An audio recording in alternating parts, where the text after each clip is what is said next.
माँ, एक दिन दुनिया का सारा सोना तो मिला कर दूंगा माँ। KGF 2 फिल्म के 14 अप्रैल को रिलीज होने के साथ ही KGF यानी कोलार गोल्ड फील्ड्स का नाम बहुत सुर्खियों में है।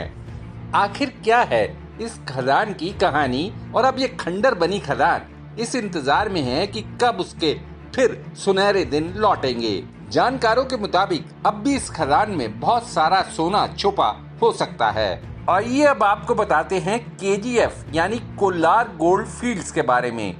कर्नाटक के दक्षिण कोल्लार जिले की रॉबर्टसन पेट तहसील में ये खदान मौजूद है। बेंगलोर से चेन्नई जाने वाले एक्सप्रेस वे पर 100 किलोमीटर की दूरी पर KGF टाउनशिप है। द क्विंट की रिपोर्ट के मुताबिक 1871 में न्यूजीलैंड से भारत आए ब्रिटिश सैनिक माइकल फिट्जगेराल्ड लेवेली ने पहले कहीं कोलार में सोने की मौजूदगी के बारे में पढ़ रखा था। इसी विषय पर पढ़ते पढ़ते लेवेली के हाथों ब्रिटिश सरकार के लेफ्टिनेंट जॉन वॉरेन का एक पुराना आर्टिकल लगा। लेवेली को मिली जानकारी के मुताबिक 1799 की श्रीरंगपट्टनम की लड़ाई में अंग्रेजों ने टीपू सुल्तान को मारने के बाद कोलार और आसपास के इलाके पर अपना कब्जा जमा लिया था। उसके कुछ समय बाद अंग्रेजों ने यह जमीन मैसूर राज्य को दे दी, पर कोलार की जमीन सर्वे के लिए अपने पास ही रख ली। वॉरेन ने सोने के बारे में जानकारी देने वाले ग्रामीणों को इनाम देने का ऐलान किया। इस ऐलान के कुछ ही दिन बाद एक बैलगाड़ी में कुछ ग्रामीण वॉरेन के पास आए। उस बैलगाड़ी में कोलार इलाके की मिट्टी लगी हुई थी। गांव वालों ने वॉरेन के सामने मिट्टी धोकर हटाई तो उसमें सोने के पार्टिकल पाए गए। वॉरेन की इस रिपोर्ट के बाद 1804 से 1860 के बीच इस इलाके में काफी रिसर्च और सर्वे हुए, लेकिन अंग्रेजी सरकार को उसमें कुछ नहीं मिला। कोई फायदा ना होने के बजाय इस शोध के चलते कईयों को अपनी जान भी गंवानी पड़ी।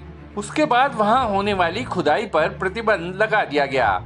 बहरहाल 1871 में वॉरेन की रिपोर्ट पढ़कर लेवेली के मन में कोलार को लेकर दिलचस्पी जागी। लेवेली ने बैलगाड़ी में बैठकर बेंगलुरु से कोलार की 100 किलोमीटर की दूरी तय की। वहां पर करीब 2 साल तक शोध करने के बाद 1873 में लेवेली ने मैसूर के महाराज से उस जगह पर खुदाई करने की इजाजत मांगी। लेवेली ने कोलार क्षेत्र में 20 साल तक खुदाई करने का लाइसेंस प्राप्त किया। उसके बाद 1875 में साइट पर काम शुरू हुआ।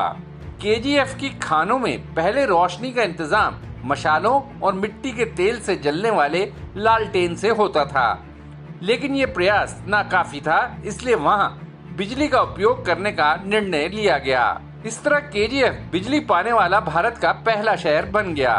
इसका नतीजा ये हुआ कि 1902 के आते आते KGF भारत का 95% सोना निकालने लगा। हाल ये हुआ कि 1905 में सोने की खुदाई के मामले में भारत दुनिया में 6ठे स्थान पर पहुंच गया। KGF में सोना मिलने के बाद वहां की सूरत ही बदल गई। उस समय की ब्रिटिश सरकार के अधिकारी और इंजीनियर वहां अपने घर बनाने लगे। लोगों को वहां का माहौल बहुत पसंद आने लगा क्योंकि वो जगह ठंडी थी। वहां जिस तरह से ब्रिटिश अंदाज में घरों का निर्माण हुआ, उससे देखकर उसे छोटा इंग्लैंड ही कहा जाने लगा।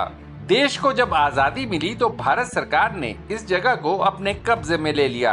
उसके करीब एक दशक बाद 1956 में इस खान का राष्ट्रीयकरण कर दिया गया। KGF में खनन 121 सालों से भी अधिक समय तक चला। साल 2001 तक वहां खुदाई होती रही। एक रिपोर्ट के अनुसार उन 121 सालों में वहां की खदान से 900 टन से भी अधिक सोना निकाला गया। बाद में सोना मिलना बहुत कम और लागत बहुत ज्यादा होने की वजह से सोने की खुदाई का काम कम होता गया। ऐसी स्थिति भी आई कि 2001 में Bharat gold mines limited company ने वहां सोने की खुदाई बंद करने का फैसला किया। उसके बाद वो जगह एक खंडर में तब्दील होती चली गई। खनन बंद होने के बाद के 15 साल तक KGF में सब कुछ ठप पड़ा रहा। हालांकि केंद्र में नरेंद्र मोदी सरकार ने 2016 में उस जगह फिर से काम शुरू करने का संकेत दिया। कहा जाता है कि KGF की खानों में अभी भी काफी सोना पड़ा है। केंद्र सरकार ने 2016 में KGF को फिर से जिंदा करने के लिए नीलामी की प्रक्रिया शुरू करने का ऐलान किया।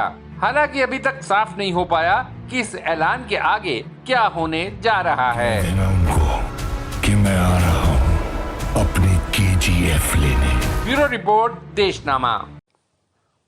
आपको ये वीडियो कैसा लगा, या अगर आपके दिमाग में कोई सवाल है तो कमेंट बॉक्स में जरूर बताइएगा। वीडियो पसंद आया तो लाइक शेयर करना ना भूलिएगा। आपने देशनामा को सब्सक्राइब और नोटिफिकेशन के लिए घंटी वाला बटन दबा ही दिया होगा। फिर मुलाकात होगी आपसे, तब तक के लिए नमस्कार।